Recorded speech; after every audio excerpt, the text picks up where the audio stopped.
This episode is brought to you by Midwest Night Watchers, found everywhere on your favorite podcast platforms.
Hi, everybody. Welcome to Piercing the Veil. Happy Sunday. Happy Sunday. Hope you guys all had a great week. Hope you had a good weekend. It's warming up here in Illinois. Yeah, we've had some other than a little bit of rain, we've actually had some really good weather. I mean, it's not freezing necessarily. It's in the 30s, getting into the 40s most days. So it's been really nice. Actually, I think today got in the 50s. Oh, wow. Yeah, it was nice out. We got a lot of people starting to pop in. Yeah, I see Latchkey. We got Gary and Bigfoot Dwarf and Blazer as mods. Thank you for modding. Let's see. We got Henry. Did you say Gary? Gary had a great interview.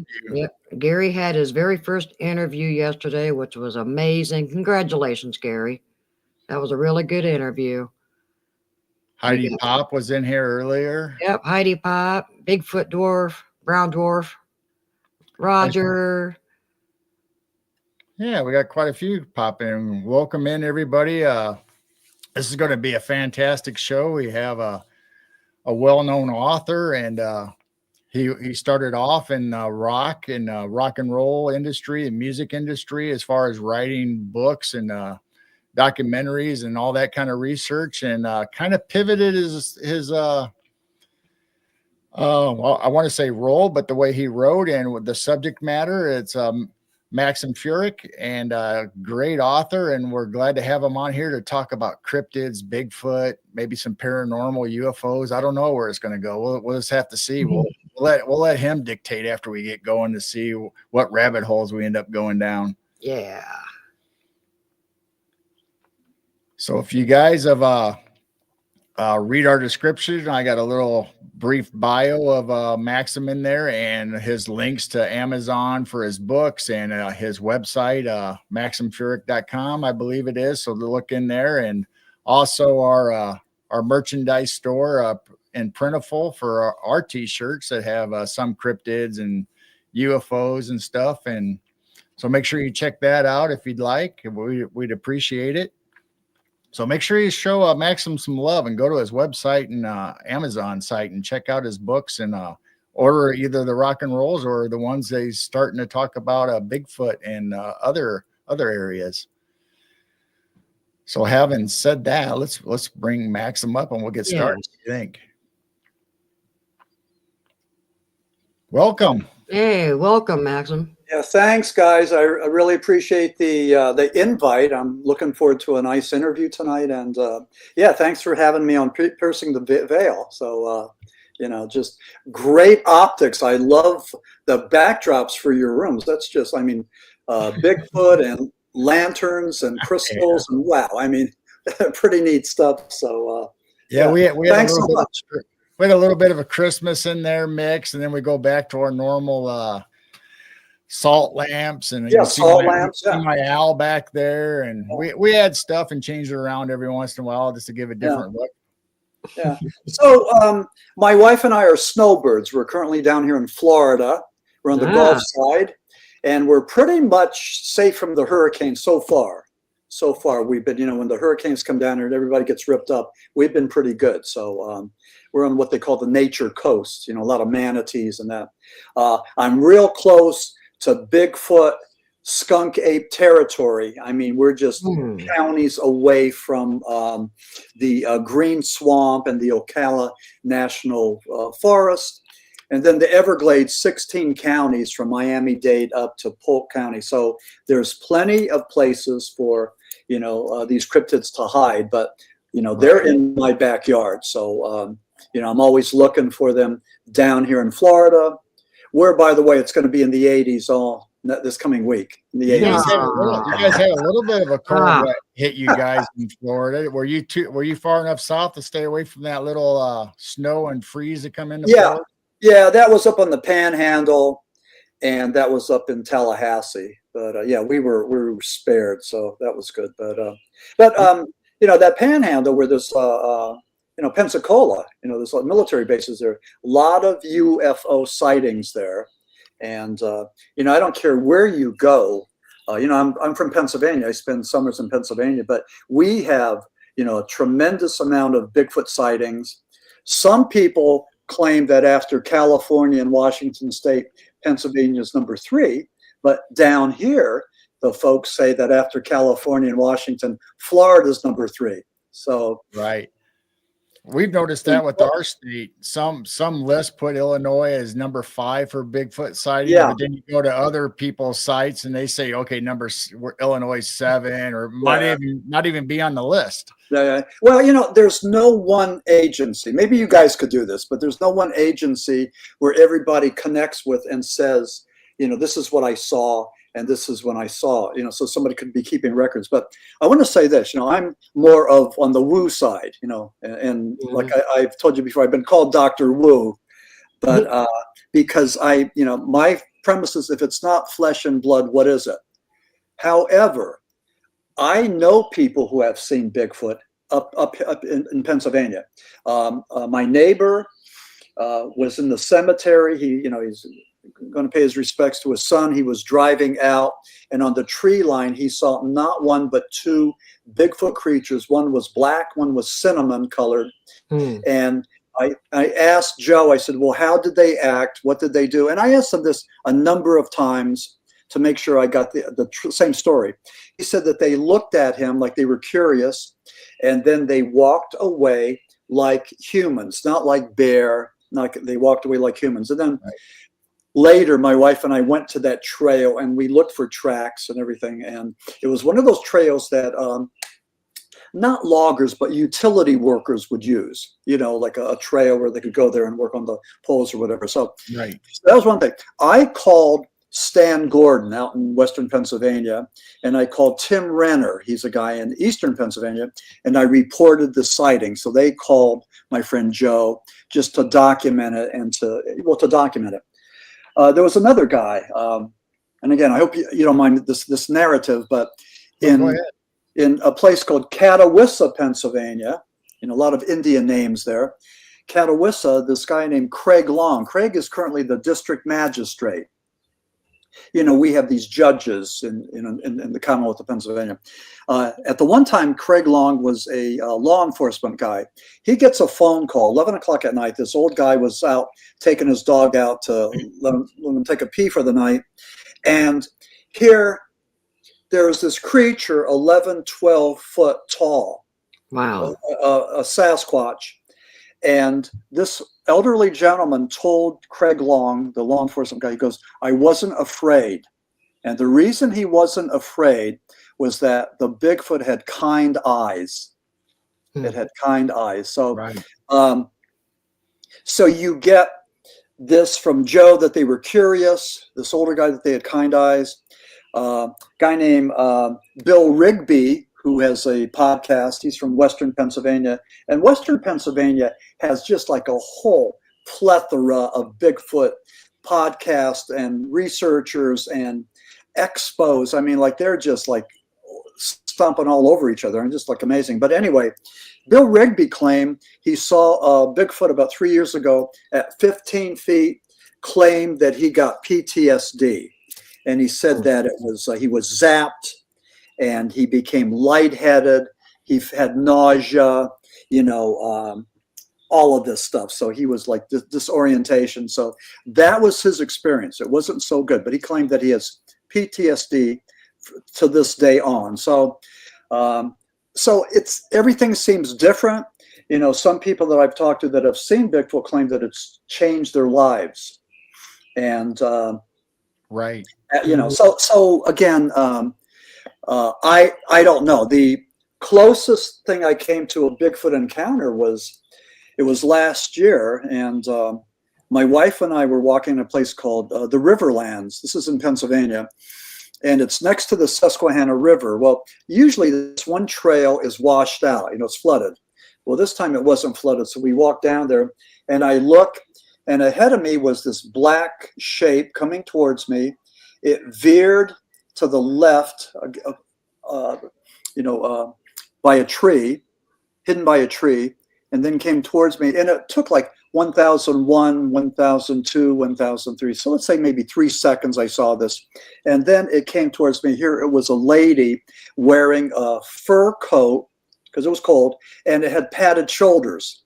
And I thought it was Bigfoot. Well, it wasn't. It was a lady wearing a coat with padded shoulders. However, for those 3 seconds, I had that wow factor, that euphoria, that exhilaration of having seen something, So it wasn't true, but just for those 3 seconds, I mean, those were like magical, sacred moments for me. I mean, that may be the closest I'll ever get to a sighting, but I respect and celebrate those 3 seconds. So I don't know what you think of that, but I mean, I know I didn't see one, but I thought I did. So wow. That's the closest. It's amazing that a lot of people have different descriptions for their incidents or their reports for Bigfoot. I mean, some people, like you said, will have different colors, whether it's blonde, whether it's dark, whether it's brown. Some people report glowing red eyes, and then other people that I've heard the reports, firsthand reports on other people's shows about how, like you said, they had that human aspect where the eyes were like kind. Well, there was a mother carrying a baby, and you could just tell that emotional and that connection. Yeah. And that was the big thing with the Patty film, is that they said how human she was, and her gait was like so human, like they thought it was somebody wearing a suit. Yeah. Well, in my book, The Lost Tribes of Bigfoot, this is my latest book. It's from Hangar One, and I have a chapter where I talk about the Patterson-Gimlin film of 1967. And for a lot of us, this is the holy grail. This is the best proof that we have. It's only 58 seconds of film, but what Roger Patterson and Bob Gimlin saw was pretty amazing. And they came around the bend. Here's a female Sasquatch, a Bigfoot, that looked at Patterson, and as they saw them, the horses started to rear, and Patterson fell off. He's grabbed the camera, he's shooting as he's falling, and so that was the probably one of the most authentic pieces of evidence that we have with Bigfoot believers. And that 1967 video is equivalent to the 2004 United States Navy Tic Tac video that they shot outside of San Diego. And that was when they saw this thing going back and forth, had a G-force stronger than any human being could survive. And then this UAP, remember the Pentagon changed UFOs to UAP, unidentified aerial phenomenon. Well, this sucker goes and hovers, and it goes underwater. So now the Pentagon decided to change UAP to unidentified anomalous phenomenon. So they keep on messing with the vocabulary. And but 67 and 2004 red letter dates for in our area of Bigfoot and UFOs. Just like 1958 was the year that the term Bigfoot came into our vocabulary. The Humboldt Times wrote that article about Bluff Creek. And then that was 1958. 1947, when Kenneth Arnold saw those 9 shimmering discs, some reporter, instead of talking about flying disc, he called them flying saucers. So again, flying saucer came into our vocabulary back then. So, and since then, a lot of people are saying a whole lot of things. So, you know, I'm not sure what that is, but, you know, I mean, what do you think? I mean, you know,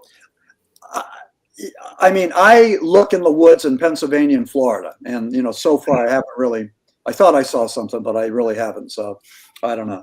But, you know, I think, and I don't know, Jane can chime in on this. I think there is flesh and blood. I think there is dimensional beings. I think the people that are making the reports did see something, or truly believe they did anyway. I mean, so we weren't there, so it's hard for me to say, okay, that's not right. That, you know, that couldn't have happened. I don't know, because I've seen some weird stuff that I probably couldn't tell somebody and convince them that what I saw. Yeah. You know, I like, well, you're from Illinois. J. Yes. Allen Hynek. Yeah, J. Allen Hynek was, I think, wasn't he the astronomer? Wasn't it from University of Chicago? Up in Chicago University, yeah. Yeah, and he was the one that what he did, he was a skeptic. He didn't believe in this flying saucer stuff. They had him as an advisor for Project Blue Book, Grunge, and Sign, all three of those government investigations into flying saucers.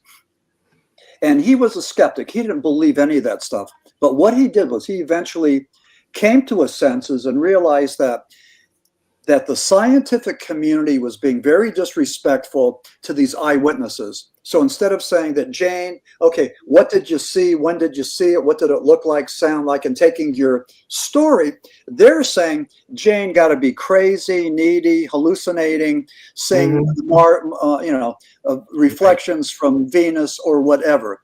They had 15 possibilities, none of which were, you know, inaccurate, a true sighting. And Hynek says we got to stop that, and we have to be more respectful for these witnesses so that they will come forward and tell their story. Before then, people were afraid to say anything because they thought they'd be ridiculed. But the thing I want to say about J. Allen Hynek, he gave us something that we never had before, and that was vocabulary.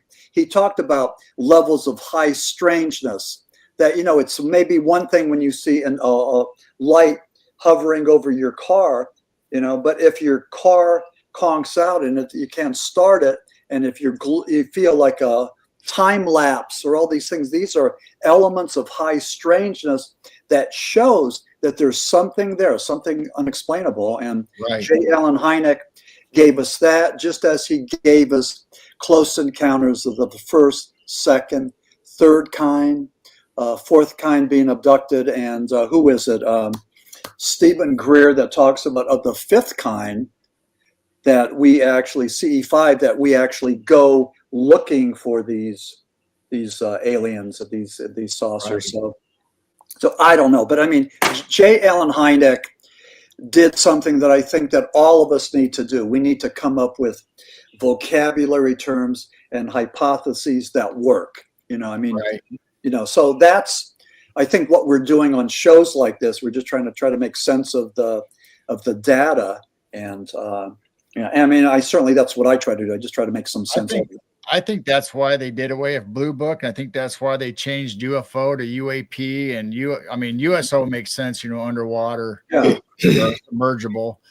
But I think they changed the terms just to throw us off track, so we keep saying UFO, and they say, no, it's UAP. So I think that gives them a division mark where they say, okay, we're not talking about that stuff no more. We're going to talk about this now. And then when that becomes too critical or mainstream, then they'll probably come up with another acronym. Yeah. Well, I'm probably pissing them off because I still use the word flying saucers. I mean, that has that, I like that, has a good vibe, you know. So I was going to say that when we were kids, they were really UFOs. We called them flying saucers. Yeah. And I'll tell you something else that's really interesting. They say that 3% of the things that we see, you know, that pertaining to UFOs, UAPs, and this may pertain to maybe even, I don't know, to cryptozoology too, but with the things that we're seeing, they're either ours, theirs, or they're extra dimensional or interdimensional. You know, we don't know, but 3% of the things that we see we can't explain. They're anomalous, 3%. A while back, I like to get on YouTube and watch these black and white 50s sci-fi movies. I love that stuff. And there's the one, Earth versus the Flying Saucers. And in the beginning of Earth versus the Flying Saucers, there's this scientist, and he's trying to validate this film, and he's talking about things in outer space and everything. And he goes, 3% of the things we see, we can identify. It's the same thing back then as they're talking about now, so, but that's what we're hanging our hat on, that 3%, 3% we can't explain. Or let's talk about this too.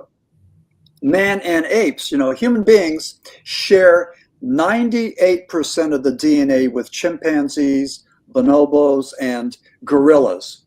3%. So what's that 3% that we have that they don't have? What makes us special, from the apes? So 3%.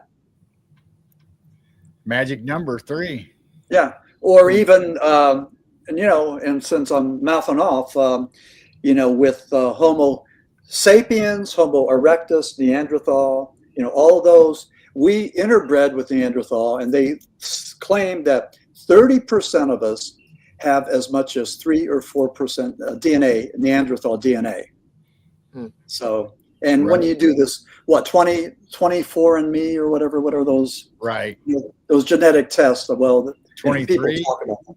Yeah, I don't know. I had that. I don't know. I just think it's generic. I think it's like a algorithm. I don't place a whole lot of. I think once they get past the main structure of our DNA, that they just it kind of fits this. You could have Italian or European or whatever. Yeah. I think they just throw numbers out there to make you look. I mean, I think everybody kind of knows where their family through oral history comes from, and all that other stuff is just added to it. I don't know. I don't either. Yeah. We're all one family, I mean, but I do know they say that there's a junk file in our DNA and our markers that could either be, they say it's kind of alien, kind of saying they don't know what it is, but that makes you wonder, is there any truth to Anunnaki messing with the human race? And so that little chunk, that we can't explain, it kind of makes you wonder. Yeah. I bet they know. They're just calling it junk. Yeah. I don't know. But, when we talk about the ancient aliens coming and giving us knowledge and interbreeding with us and all that, when you take a look at the Egyptian pyramids, we don't even know how they created the pyramids. To this day, we have theories. We think maybe they used 200,000 slaves to roll, pillars over the sands and everything, but we don't know. And I think their technology, their mathematics was so advanced that, we think of them as being primitive people. We don't give them credit or respect for the sophistication, the technological sophistication that they have. And again, we don't know how they did their pyramids, or the Mayans, or Easter Island, or whatever. So I don't know. There's theories out there, but I think there's a lot of disrespect for what man does. And we even talk about it. There was, from the steam age to the nuclear age, things happened fast. Things got smaller and computerized, and you could put a little thing on a computer chip. That was man-made creativity. we could argue whether or not the Anunnaki came there and gave us that ability to do that. I don't know. I might question that. I just think that, what we did with the stealth fighters, what they did at the Skunk Works, what they did after the Manhattan Project. And even in Chicago, talk about that. The Manhattan Project, when Oppenheimer was working, I believe, in Manhattan on it. Who was it? The guy was at the University of Chicago, underneath the gym, and they had all these planks, and he had the rods there. So he was trying to get a nuclear fission, a reaction, and then pull it out. That was, I think, Enrico Fermi. So Fermi in Chicago added to the formula for making that first atomic bomb. And but yeah, that was a Chicago guy. Well, you guys have all the action there. Yeah, but, Chicago's a weird sweet spot for a lot of stuff. You know, we not only UFOs, but like you talked about the nuclear. Absolutely. We have Bigfoot, we have werewolf and dogman and UFOs. I mean, it's just all kind of. I guess it's because of central U.S. and everybody kind of gravitates towards the Midwest. I don't know. How you got a lot of woods there? Yeah, up and down the Illinois River and the valleys, there's all kinds of people just think, you know, you go to the Midwest or Illinois, Iowa, it's just all flat, but there's a lot of hills and mountainous areas. I mean, not like out west, but there still is quite a few valleys and hills and woods and river valleys to trek through. So Mothman don't care about forests. Mothman's showing up in the city. Yeah, okay. Are you familiar with that book? What is it called? Something in the White City. Something in the White City. It's about Chicago. Devil in the White City. Maybe, but what it was that as all these architects were planning the Chicago World's Fair of, I'm going to say like 1985, I don't know, in the 1800s, there was a serial killer, good-looking dude, pharmacist, that was building these buildings with trapdoors and incinerators. And all these women were coming to Chicago to get jobs as secretaries and receptionists. Well, he's seducing them and then chopping them up and burning them up and selling their body parts and everything. I know it's bizarre, but this book, Devil in the White City, was talking about building the fair on the swamplands there in Chicago. And as the serial killer was doing it, I mean, it's a great book. And if any of your listeners like to read, check that out. I mean, I wish I would have written that book.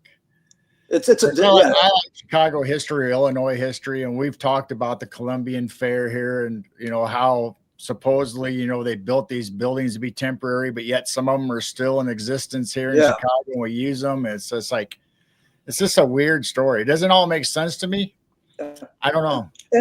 And Tesla and Edison were there too. That was back in the day. That's when they were competing against each other. And Tesla was, I mean, he's like larger than life, you know, with time travel and death rays and everything else, and dying in a hotel room in New York. And then the FBI confiscates all of his material, you know, you know, just crazy stuff. Yeah.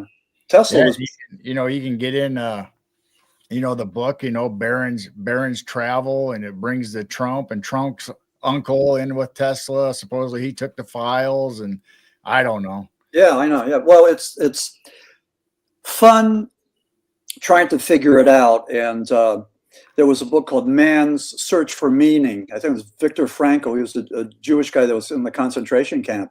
And he was talking about how when they got off the camp, there was this Nazi, and he would look at you, and you either go there, you know, to the camps, or you go over there for the experiments. And but anyway, he talked about what's the meaning of all that. You know, he survived, and but I think we all do that. And with Bigfoot, there's a bit of Indiana Jones in all of us, that we're looking for the answers. We looking for that adventure. And I know tons of people that go. They spend their they spend every weekend out there in the woods, right? You know, camping out and doing whatever, doing the wood knocks, and you know, and they talk about proof. You know, I think it's high strangeness, but they talk about wood knocks, and they, you know, that come back. They hear the knocks. Somebody throws stones at them. The smell that. It's my understanding that Bigfoot could turn on and off that smell, that it's either like a horrible, like fecal matter or a wet dog smell, or it could be perfumey, or they can just turn that off. And again, I get a lot of this stuff from some friends of mine in British Columbia that I'm in contact with, and they tell me what they think. So again, they take it into another realm, and I don't discount. I mean, I believe more the interdimensional theory, but I don't discount that. And you know, you could straddle both realms. you know, without being a hypocrite. I mean, you could straddle both realms because both realms are pretty appealing and have evidence there. So yeah, I mean, I like the mystery of it. I like, you know, like you said, you know, we don't necessarily go out in the woods every weekend to look for it, but I like hearing the stories. I like hearing the theories. Because if everybody knew the answers to the mysteries, how boring would that be? I like the excitement of all the new stuff coming up, new theories, new things happening. Yeah. But I'm like you. I don't know. I mean, I want to know. And I think the thing that makes me unique is just my curiosity. You know, I would like to find it out. I like to find out something.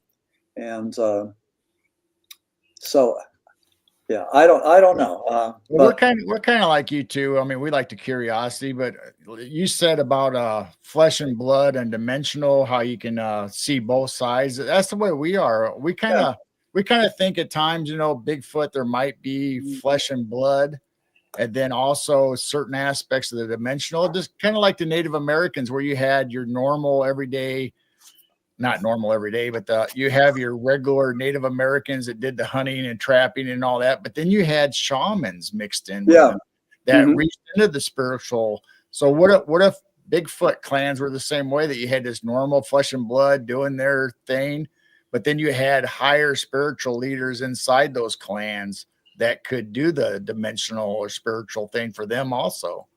Well, I've had plenty of people propose that Bigfoot has paranormal abilities, that they're telepathic, that they can shape-shift from one dimension to another. And I think that's the theory that really gets my attention. You know, Einstein talked about the wormhole or the bridge theory, that maybe there's wormholes between one time from the space-time continuum. And I'm thinking that may be that's probably the most plausible theory that I've heard. And this is, you know, from the 1930s. But maybe if that works for Bigfoot, it also works for flying saucers, you know, UFOs, that they may be coming from another dimension. We see them and then they go away. Or they're from another dimension and certain people have the ability to see them. Certain human beings have some kind of perception, some kind of like, you know, they always talk about women having a sixth sense, having an ability to hear things and know things, you know, having more of an advanced ability than us guys do. And they say that maybe we've always had abilities, but because of civilization and technology, we've let those powers, those abilities go away.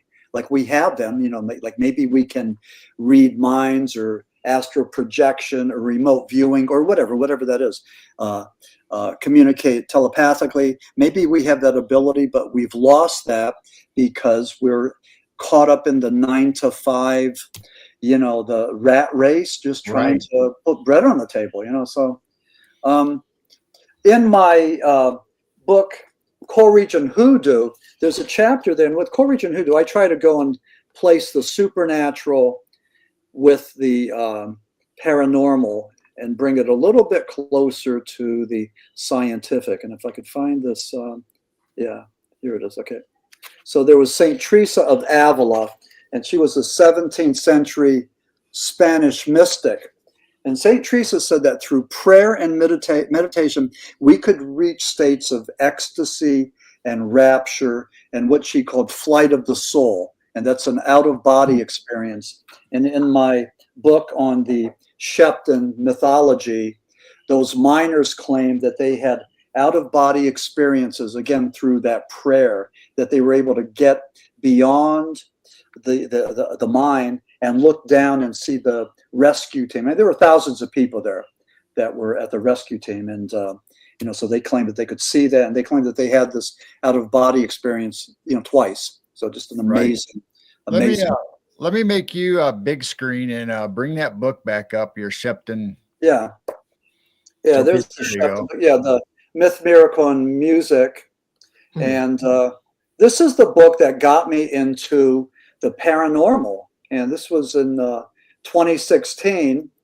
And after that book came out, I got invited to podcasts. I mean, we had podcasts back in 2016. So I got invited to expos. The Mysterious Universe, the Australian podcast, did a 90-minute program about me and the book, which was just like fantastic. And just a lot of things. Skeptical Inquirer bashed the book. They said there was just hallucinations. You know, they said that none of this paranormal stuff happened, that it was just, swamp marsh gas or whatever, Right. Sulfur water and all that. But I mean, you would expect them to do that because they don't believe. But anyway, they wrote it up. It was a lengthy article that they wrote about Shepton. So that was great. But that book did really well. It's still doing well. And I'm talking to somebody now about doing a documentary on the Shepton mine disaster. And couple of things that people don't know, if I could, with Shepton, one of the miners was Roman Catholic, and he claimed that he saw the spirit of Pope John the 23rd down there. Pope John the 23rd died in June of 63. Shepton took place in August of 63. Pope John the 23rd was dead when this happened. In all three of the alleged purported miracles of Pope John the 23rd, they all happened after he had died. And I was at a book signing. This nun came by. She was in a wheelchair, and she's looking at my book, and she's looking at me. I'm thinking, God, what's she thinking? Because that's pretty gross, And I said, sister, did you know that all three of the miracles of Pope John the 23rd happened after he died? She goes, well, of course. I go, what do you mean, of course? She goes, well, he died and went to heaven, and that's where he got his power. And then he came down and did the miracles. So that's how she explained it. But that was pretty amazing. I mean, a great story. I mean, and the technology that they used to save those guys in Shepton was the same technology. And nobody knows this, but in 2010, they had the Chilean copper mine disaster. Remember the movie, The 33? Right. 33 dudes got rescued by Shepton technology, the same technology that was devised in 1963. And remember, Shepton was about cannibalism, believe it or not. But in the Chilean copper mine disaster, there's been the movie The 33 and several books written about it. Here's the deal. There were 33 guys. All of them were from Chile. One of them was from Uruguay. And these guys had rations. They had a little bit of milk. They had some crackers, and they had some tuna fish. So every day, that was the rations. And they wrote in these books that at the end, there's not going to be any more food. So what do we do? And they talked about cannibalism. And the word was, if anybody got it, it would be the guy from Uruguay. And everybody else was from Chile. So the guy from Uruguay would get it. So that was the gallows humor there. So, but they were rescued before that happened. But Shepton was just like an amazing thing for me. And again, it came unexpected. This book got me into the realm of the paranormal.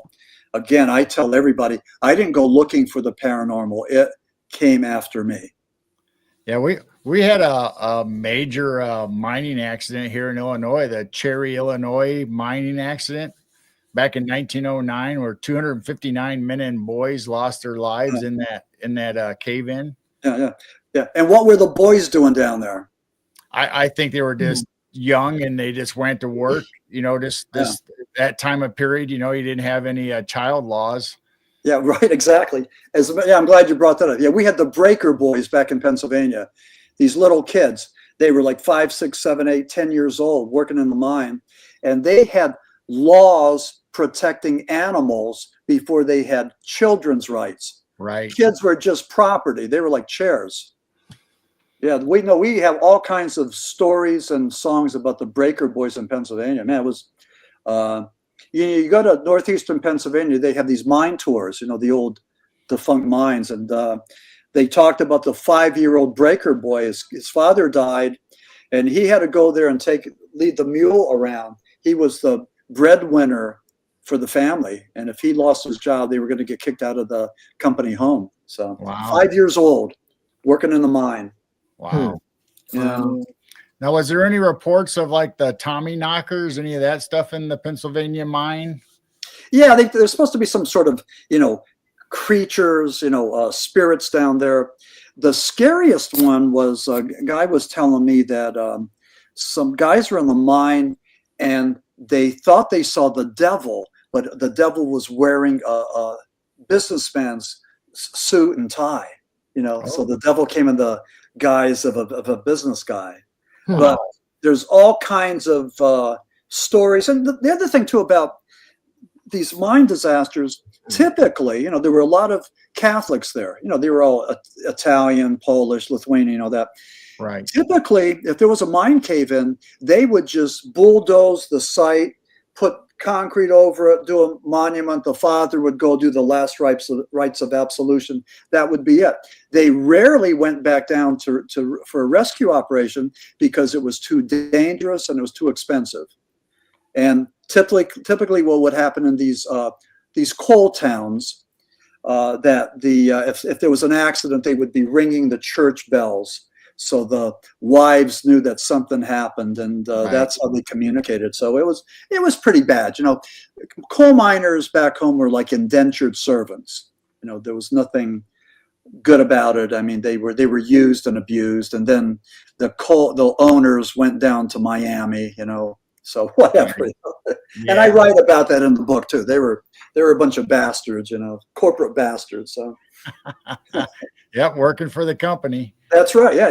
You get deeper in debt, deeper in debt. So, but anyway, that was the Lost Tribes of Bigfoot. I talk about the hoaxers. I talk about these guys that are looking for their 15 minutes of fame.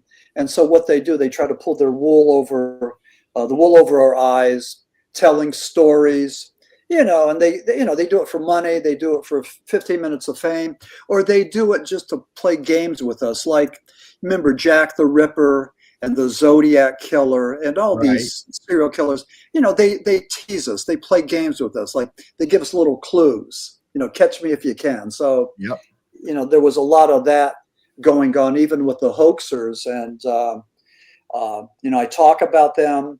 I talk about the Piltdown Man hoax, which had political implications. That was pretty phenomenal. And then also the Minnesota Iceman, which was another one that was just notorious. So I have 3 chapters in the Lost Tribes of Bigfoot talking about the hoaxers. But I did want to show you and your audience this.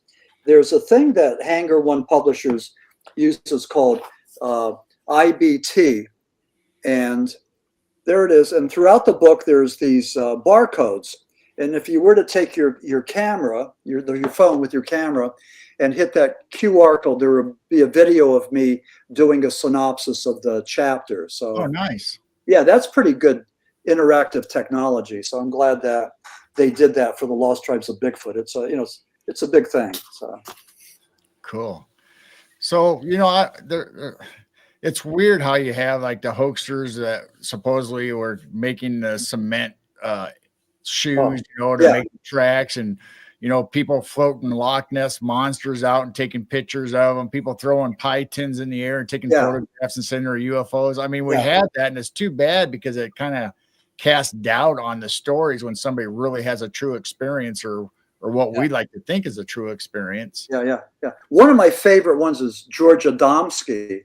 And George said that he saw saucers and he went for rides to Venus and all this other stuff. And George would have pictures of pie plates, of light bulbs, of what is that contraption that chickens use, to incubate the chicks, whatever that's called.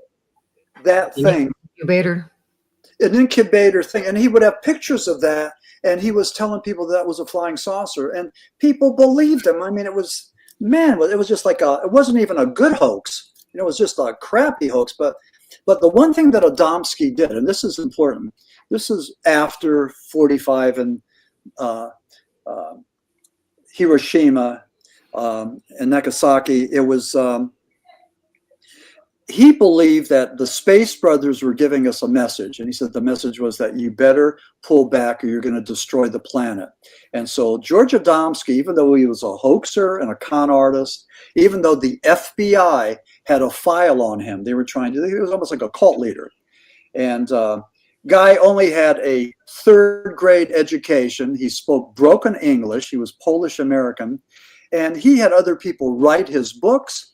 He was a good-looking dude. He had all these women surrounding him that would go and do the writing and do everything for him. So, I mean, he was like a cult leader, but he almost had a new age religion. He told us that, you better be careful because you're going to go and destroy the planet. So that was what Adamski did. So despite all the con artistry and the shams and all the bullshit flying saucer photographs that he gave us, he did have a positive message. And I mean, it's pretty amazing how, he was a complex individual in history, but he's part of ufology. He's part of our tapestry. He's one of us. I mean, so, right.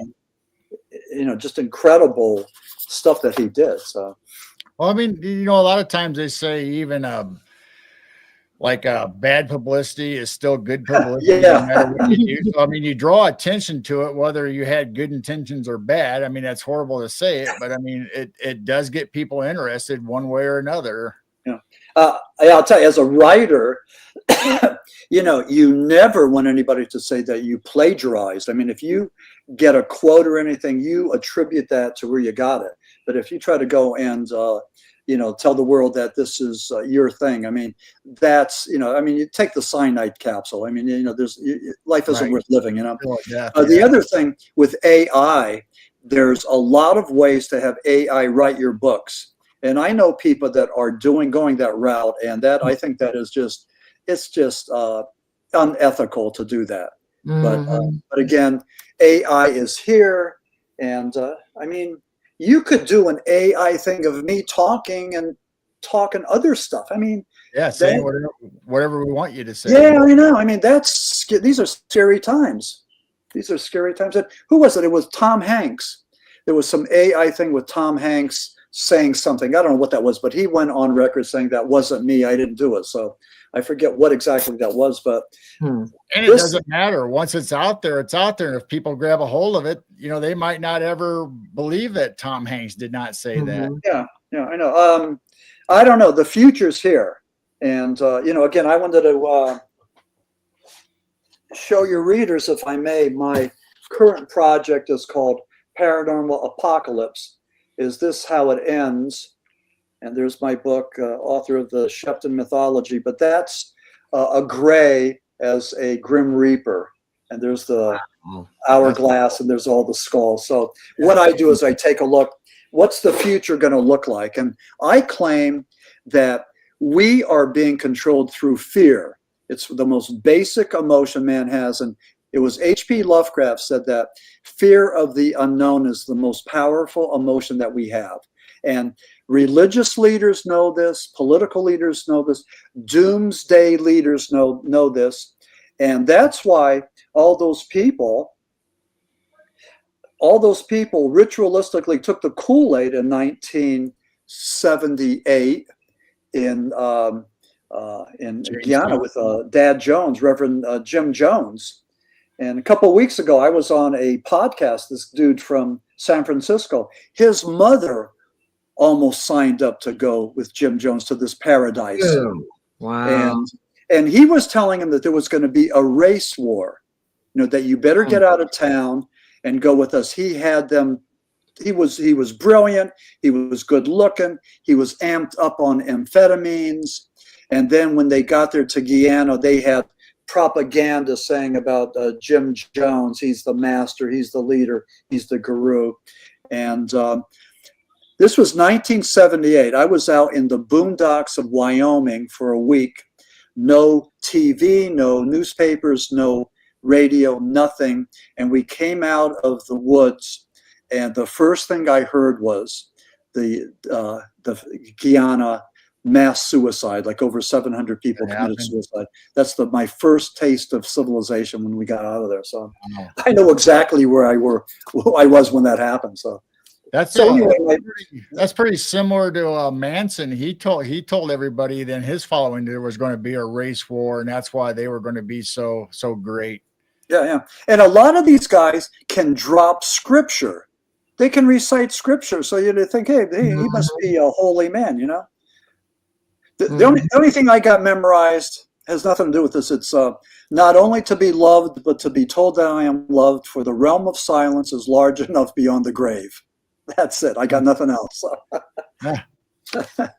But yeah, you're right. So Manson did that with all the runaways, and he got them stoned, and he just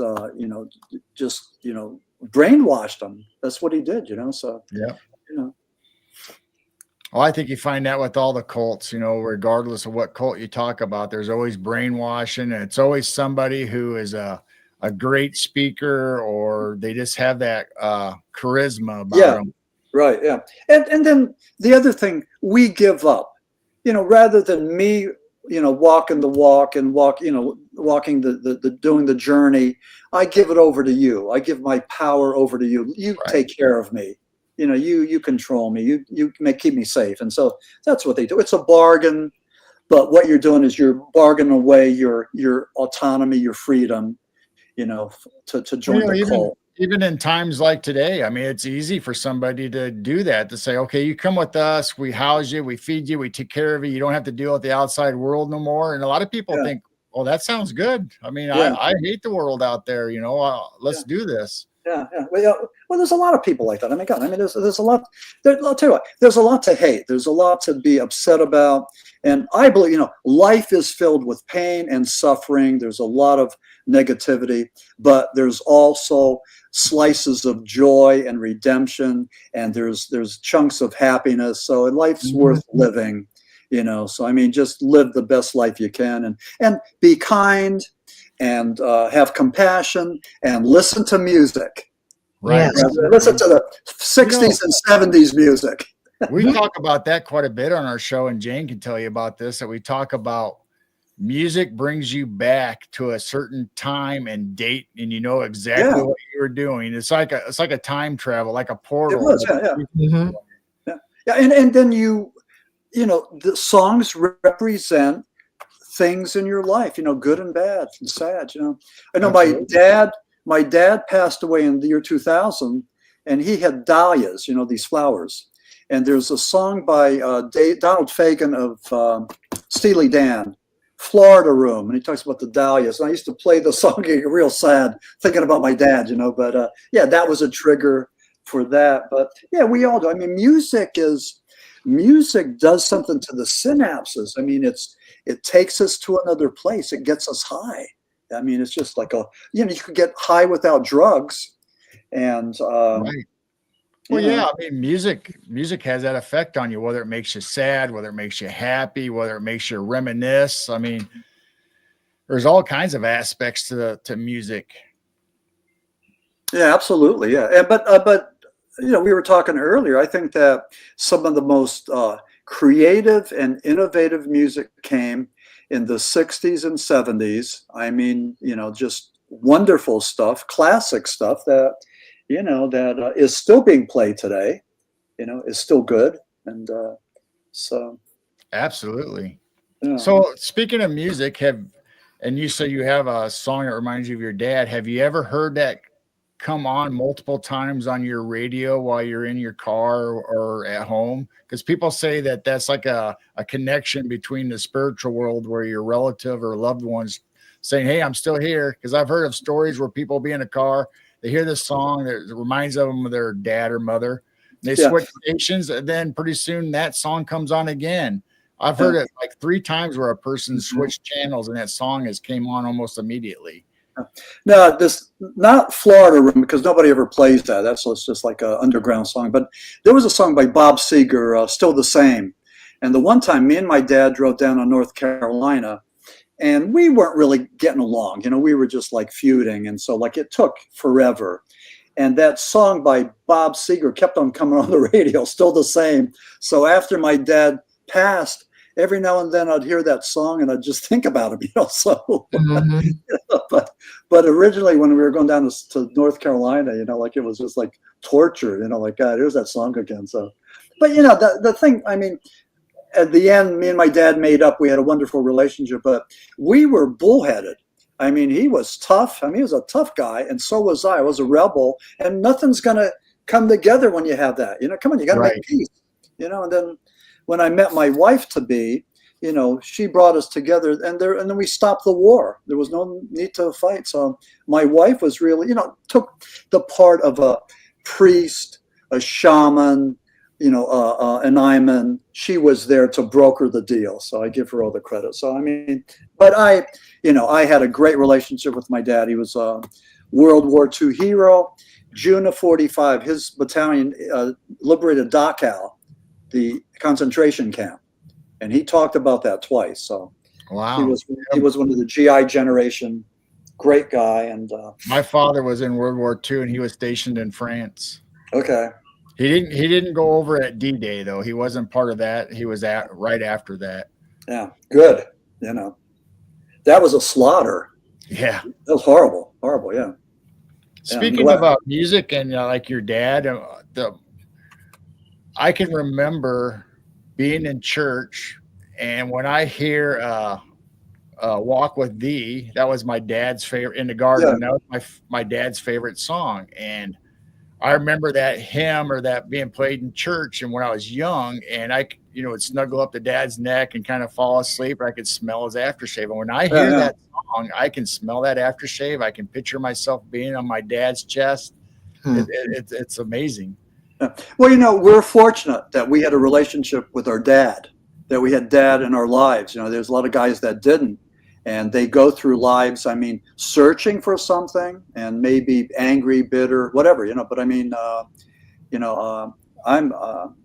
what was the song? Mike and the Mechanics, Silent Years, something years, about dad dies and there's no connection. They never made up. So dad dies and there's no connection there. So you're, mourning those lost years, whatever that was. Mike and the Mechanics. The other song, "Cats in the Cradle." Oh yeah, the Silver Spoon. That's kind of that same song where the kid grows up just like the dad doesn't have time for him. Harry Chapin, yeah. I interviewed Harry Chapin back in the day, and it was funny because this was.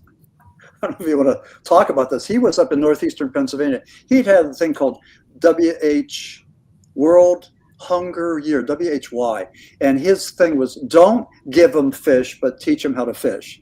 That was his thing. So anyway, I was interviewing him. I had my tape recorder and I had a list of these questions. John, and he was doing something else, but John Wallach, he's the guy that had the high pitched voice, bass player in Taxi, the real high falsetto in Taxi. Well, John Wallach comes over me and gives me some of this hashish from, I don't know where the hell he got it, but I mean, like I was blasted. So I don't know if you want to edit this or not, but anyway, so anyways, I'm stoned out of and I don't do drugs anymore. So yeah, I'm good. But anyway, all of a sudden Harry Chapin's there. So good thing I had all those questions written down because I was like out of my head, so I turn on the machine and ask him all these questions. And Harry Chapin was just awesome. And in Taxi, he said, keep the change at the end. I saw Harry. The last time I saw Harry was in Chicago, the O'Hare Airport. Yeah, here's another Chicago story. And I said, hey, Harry Chapin. He goes, keep the change. That's what he said, keep the change. So. But he died. Now his son's singing his songs and touring. Yeah. He died. He was on a Volkswagen bus, died in a car crash in Long Island. And all of his kids' names started with J. So with J. So that was Harry Chapin. Yeah, he's a pretty cool guy. Singer-songwriter. Jane, did you have any? I'm kind of hogging the interview. I'm sorry. I don't mean to cut you out. If you had any questions you wanted to ask or bring up. I've been distracted with chat. Okay. All right, that's good. And I'm just mouthing off. I hope I'm not being too overbearing and. No, I love this conversation. I love music. I love the UFO and the woology and all that stuff. Yeah. Jane, are you getting any interesting questions or comments, or are they telling me to pack my bags? Or what? No comments yet. I'm just trying to keep an eye on everyone over there. But they're all agreeing with us. They're bringing up like the Highwayman, you know, and they're bringing up Chapin, and they're following us along and just making general comments about how they were remember songs and bring back. I mean, I remember when Life's Been Good came out. That was like almost like my freshman year, junior high year, when me and a friend would ride around in his car, and we'd smoke cigarettes, you know, and get up to Mischief. And when I hear that song still today on the radio, I go right back to that car. I can tell you what the interior looked like, what we were smoking, you know, Reds. And again, you know, thank your higher power that you have those experiences, that they're joy and happy, you know, as opposed to dealing with trauma and going through life. You know, I mean, we're fortunate. And I know people that are, you know, still dealing with childhood trauma for whatever bad thing happened. I mean, boy, you know, I mean, it's that's not our journey. You know, that's not our lot in life. Which, I mean, you know, thank God for that. I mean, I'm most appreciative for the life I have, and I hope there's a lot more. And I hope, you know, we continue our relationship and maybe talk some more when I get the book out and all that. But yeah, I really appreciate what you're doing, and, you know, allowing me to, you know, to converse with your listeners. This is great. Yeah, thanks for coming. This has been a great interview and a great show. And yeah, if we have you back, I wouldn't even mind touching with you if you'd be interested. And like me and Jane was talking with you before the show about how many songs talk about UFO experiences and abductions. That'd be kind of a cool thing to go down that list maybe with you and see what you know, or maybe you can tell us some history behind the artists or the songs. Or maybe we could put together. Now, would you play the songs too, or just talk about them? No, if we play the songs, we'd probably get hit with okay. Like the one with has nothing to do with UFOs or anything, but the song by Peggy Lee, Is That All There Is? Remember that song? I know. Very I don't know melancholy, and she's going, is that all there is? It's like she's ready to die, like she's ready to take that afterlife. Well, not even that, just like, is that all there is? You know, I mean, after the sex, drugs, and rock and roll, is that all there is? Is there no more? I mean, listen to it when you get a chance. Peggy Lee, I think it's called Is That All There Is? And just it's melancholy, but I mean, man, does that hit a vibe. But anyway, that would, but you know, I'd love to do that. Yeah, I mean, let's you know, contact me and we can maybe make a list and then talk about those. Right. Yeah. Or, you know, and if, like you said, once your new book comes out, we can also interview for that, or whatever you'd like. We'd love to have you back. Okay. Sounds good. Yeah. Well, and I'm looking for podcasts. So if there's any podcasters that are looking for somebody to interview, you know, I'm a gun for hire. So, you know. Right. Yeah. I think we have probably a couple of people we could recommend to have podcasts. Yeah, that'd be good. Okay. Well, thanks so much. Yeah. Well, you know, I really appreciate this. And like you said, the books are on www.maximfurek.com. If they're interested in autographed copies, you know, they could contact me. And, you know, they're also on Hangar One, Beyond the Fray, and Amazon. You know, Jeff Bezos, the billionaire, he gets his cut. So yeah, there you go. Yeah. There you go. I don't know him. You know. How soon will your new book be out? Well, I'm working on it now. I got about 8 chapters done, and you know, I just need to, you know, but it's I have a vision for where it's going to go, and I think it's going to be great. And I'll tell you this: one thing I talk about, and I guess we're going over time, right? No, we usually go like an hour and a half usually. Okay. I got a little bit more. But anyway, during the drone hysteria of 2024, these drones over New Jersey, it was fear. Everybody was jacked up and anxious. And I'll tell you what, I don't care what side of the political aisle you're on, the Biden administration was not able to successfully explain to us what was there. You know, so we were a little bit crazy about that. President-elect Donald Trump, who should have kept his mouth shut, said that the government knows what's going on and it's a conspiracy. So here we go again, fanning the flames, making people hysterical. You had the South Carolina representative who thought that they might have been from outer space. You had the one podcast dude that said, no, some terrorist stole a nuclear device from the Ukraine. Right. They brought it to Jersey, and it was government drones trying to seek out that heat signature. And it's like pile on, So then most people felt it wasn't, flying saucers. It wasn't Space Brothers, but it was, either from, enemies from either Russia or Iran or China or wherever. So that's what we thought. But that was the drone hysteria of 2024, and that was a good example of us being afraid of the unknown. And we didn't have any leadership then, from nobody. So I don't care who you voted for. Nobody gave us what we needed. The drones is one thing, but the orbs got everybody even more freaky and spooked. I mean, you can kind of explain the drones that most of us said, they're probably ours. It's just old toys that they're just now introducing to all of us. But the orbs and the plasmoids, and the lights and the twisting. Yeah, like wheel within a wheel. Explain. Yeah. I think it was causing more fear. Yeah, we still don't know. Yeah. So, but fear drives the train, and some people more than others. Like, I'll tell you. I'll give you a good example. My wife is, gets very tense and very anxious. She hasn't learned how to chill out.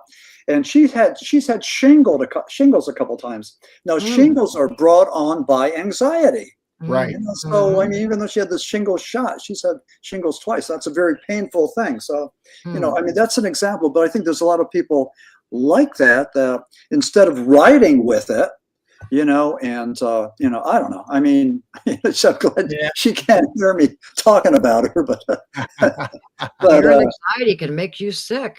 You can actually heal yourself if you're positive and happy and loving, but you can also make yourself sick if you're depressed and crying and worried and all this fear. You're going to make yourself sick. Exactly. Yeah. And even the guy, Bill Rigby, that said that had the PTSD from seeing Bigfoot at 15 foot, talked about being nauseous and lightheaded and all this. He was zapped. He said that he was zapped, and it wasn't a good experience for him. So, I don't know what that was. What do you call it? I don't know. But are you talking about the infrasound or? Yeah, the infrasound. Yeah, exactly. Yeah. So. Well, I think this would probably be a good place to stop here, Maxim, and we'll have to have you back, like we talked about. Especially when your book is done. That looks like a really interesting book. Oh yeah, thank you so much. I think it's going to be different. I think that we have had plenty of books about flying saucers, Bigfoot, cryptozoology, and the paranormal. I think that this is going to be new territory, and I'm really excited to can't wait for that to get out. But for your listeners, I'm hoping that they would give the Lost Tribes of Bigfoot a chance. Here's me as a rock journalist. That's taken in Greenwich Village. If you've seen the new Bob Dylan movie, well, that's where that took place. And then the other one that I would draw your attention to is Co-Region Hoodoo, which is like an encyclopedia of the bizarre and the paranormal. And it's just an awesome book, and I can't say enough about that. So, I'm high on my books, and, not as high as I was when I interviewed Harry Chapin, but little joke there. But before we do the show on your next book, if you can get us an advanced copy or somehow, we'd be glad to read it so we can have a better conversation, because sometimes it's hard when you haven't necessarily got the person's book ahead of time to read it before you have them on the show. Panger One is my publicist, and they'll hook you up with all that stuff. That'll be great. So we'll definitely keep in touch. And all right. So yeah. Well, thank you for coming tonight, and everybody in chat, please go to like our guest said, go to his Maxim Furek .com and buy his books there, especially if you, like you said, if you want an autographed copy, he can have that arranged for you, and make sure you go over there and check that out. And I think it's going to be an interesting read, and we're going to have to get a Bigfoot, the Lost Tribes ourselves, so we can check that out. We haven't read that even. That would be all. If you do that, yeah, if anybody gets any of my books, please be so kind as to put a review on Amazon. It really helps us authors. So if you could do that. All right. Sounds good. So we'll just say goodbye to everybody in chat. Thank you all for coming. If you would have had any questions, we would have tried to bring them up on screen. I know you were. I didn't see any. Yeah. Yeah, I was kind of watching too, and I didn't see any. But thank you all for coming. There's Jessica, the cryptid huntress, right there. Hi, Jess. Hi, Jessica. And then Heidi's getting ready to leave. Everyone head over to Heidi's channel. She'll be starting in about 15, 20 minutes. Yep. So thank you, everybody, for coming. We'll see you next time. So catch us on Wednesday night at 10 p.m. Central for the Night Owl Lounge, and we'll be bringing you probably a cryptid report and maybe a UFO story from the past, from the 50s to 70s. So we'll read a new from that. And Wednesday nights is. Go ahead, Jane. I'm sorry. I was just gonna say Wednesday nights is the fun night that, I mean, there's jokes in chat. We talk about food and recipes, and then we just hang out and have a lot of fun Wednesday night. And we even have a screaming goat for Wednesday night. So having said all that, thank you all. And like we said, please go over to Maxim's website and give it a little traffic and a little love over there if you'd like. And we will see you next time. Keep looking up. And keep your vibrations high. Bye, everybody. Much love. Good night.